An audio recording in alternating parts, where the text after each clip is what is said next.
So the second presentation is also on DRAM. This is related to performance.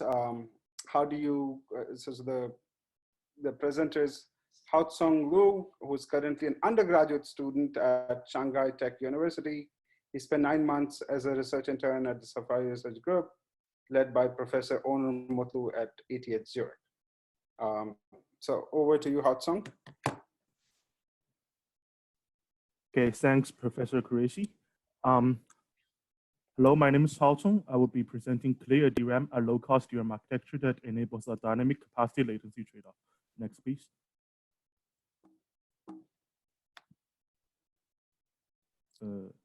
Haocong, can you see motivation and goal or no? No, no. Oh, okay. This work is motivated by the fact that workloads and systems have varying main memory capacity and latency demands. However, commodity DRAM, as the prevalent technology for main memory, makes a static capacity latency trade-off at design time.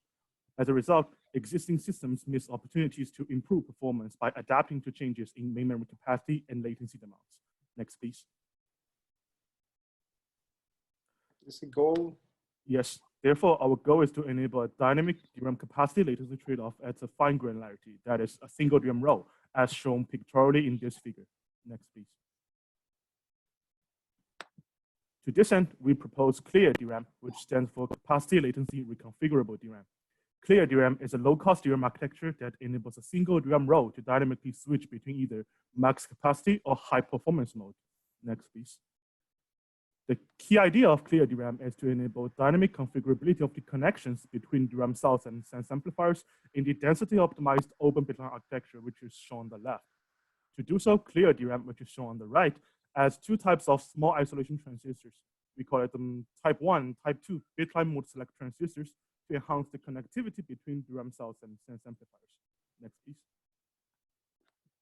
For a row to operate in max capacity mode, CLR-DRAM enables type 1 and disables type 2 bitline mode select transistors to mimic exactly the same cell to sense amplifier connections as in the open bitline architecture.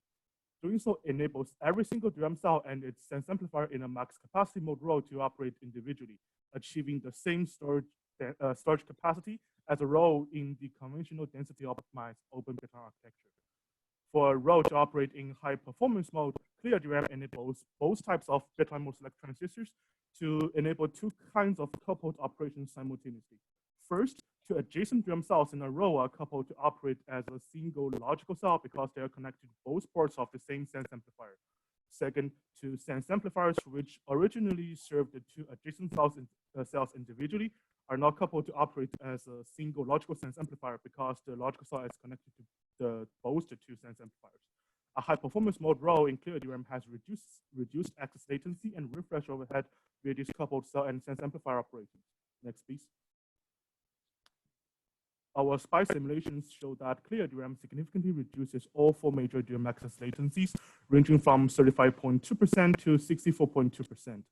Our system level evaluation shows that CLR-DRAM improves system performance by 18.6%, saves DRAM energy by 29.7%, and reduces DRAM refresh energy by 66.1%. We hope that CLR-DRAM can be explored to develop more flexible systems that can adapt to diverse and changing DRAM capacity and latency demands of the workload. Next, please.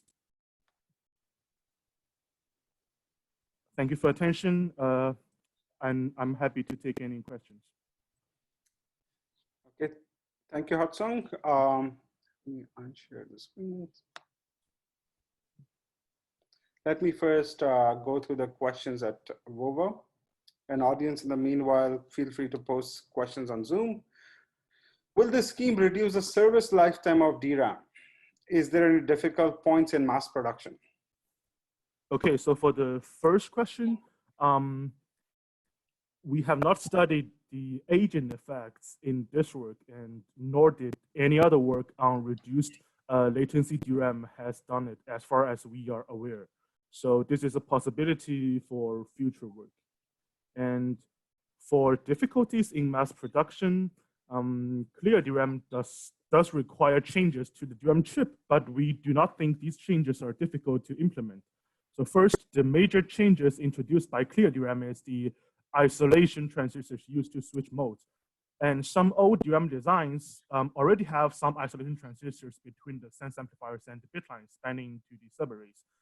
They are used to share the sense amplifiers between two subarrays of cells. So we do not think it's difficult to add these isolation transistors. And second, another potential problem with mass production might be handling redundancy resources for better yield. So because the mode switching happens at the granularity of a row redundancies are fully compatible with clear DRAM. For column redundancies, because a high performance mode row operates with a logical cell coupled with two adjacent DRAM cells in a row, more column redundancy resources might be utilized. However, according to some previous literature, the utilization of column redundancies in existing devices is very low. So we think clear DRAM likely does not require an increase in the column redundancy resources in the chip. We have some discussion on redundancy related issues in section 6.3 of the paper. Okay. So second question on WOVA, how would a manufacturing cost of a custom CLR-DRAM chip compared to that mass-produced density optimized chip? Okay, so the major changes are the isolation transistors, and we estimate that these transistors have a modest DRAM chip area overhead of only 3.2%. So we think that the manufacturing cost of a clear DRAM chip is not unreasonably high compared to a density optimized DRAM chip. So another question actually deals with the fact that could you potentially manufacture this in older technology now, right? Yes, older, so the answer is yes. The design is independent of the technology node. Okay, so the fourth question, can you discuss how this would change the physical address to DRAM address translation? It seems this no longer can be a simple hash of physical address bits. So it's for the address translation, we have a discussion in the paper in section, in section 5.1. So basically, because of the address interleaving mechanism implemented in the memory controller, a DRAM row may contain multiple physical pages, and a row that a physical memory page is residing in may also contain other pages. So the operating system, if clear DRAM is integrated into a full system, should be aware of the address interleaving mechanism implemented in the memory controller, so that it knows that when it assigns, let's say, a physical page to be a high performance memory page, it's also such assignment also makes some other physical pages to be in high performance mode. And so this creates a discrepancy between the reconfigurability granularity between the DRAM itself and the granularity of the reconfigurability seen by the operating system. Okay. So the operating system should GAN these allocation requests to high performance physical pages together to mitigate maybe some potential fragmentation problem.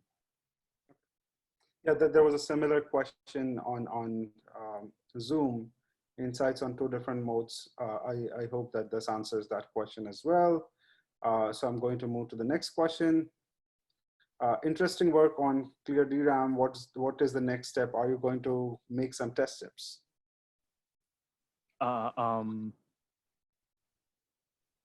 It would definitely be very interesting to have real chips, and we can study many other interesting research directions related to operating with coupled cells and coupled sense amplifiers. So for example, one promising direction to study. For the next step is to study how would row hammer be in clear DRAM. So we have faster row cycle time. This might make row hammer worse, but we also have two coupled cells. It might increase the reliability against leakage, against attacks. So there are a lot of interesting and promising next step to work on clear DRAM. Okay. So next question asks, what is the effect on leakage power? And I think that the circuit goes in floating stage by using isolation transistors. So how authors can manage such floating problems? We have not studied the floating power, the leakage power problem related to floating. So I think this requires a more detailed circuit model of a DRAM core array, which we hope we could have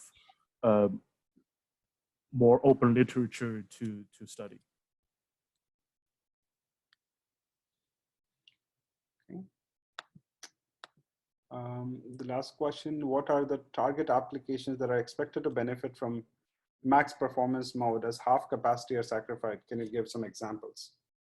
Okay, so from our system level evaluation, we observe, so we use a static profiling mechanism that assigns the physical pages that have the most memory accesses to high performance mode rows. So we observe that if we map those pages with the most memory accesses to high performance mode rows, we have very significant performance improvement. So one way, so one case that applications could benefit from operating in high performance mode would be that you have, let's say, non-uniform access patterns in your memory footprint, and you map those frequently accessed pages to high performance mode rows, and you leave those not frequently accessed pages to max capacity mode rows. So you maximize the performance improvement you could have with reduced access latency, and you can still balance between the reduced storage capacity and performance. So in some sense, there is something called as reduced latency DRAM, right? That's more expensive, but you can go and actually buy it, and people use that for network packets and whatnot, yes, right? Wherever latency is important. Another question that I wanted to ask was, if you look at CLR-DRAM and compression, they both have sort of trade-offs, right? That compression can get you more storage, but at higher decompression latency. So if the data is compressible and you actually don't need more capacity, you could potentially combine compression and CLR-DRAM such that if the data is compressible, you get it with lower latency. And otherwise you still have the same capacity, right? So that essentially can avoid the memory fluctuation problem, right? So because whenever whenever memory capacity fluctuates, you need the OS support, and that makes it that much harder to use the technology. Sounds good. Very nice work. Yes.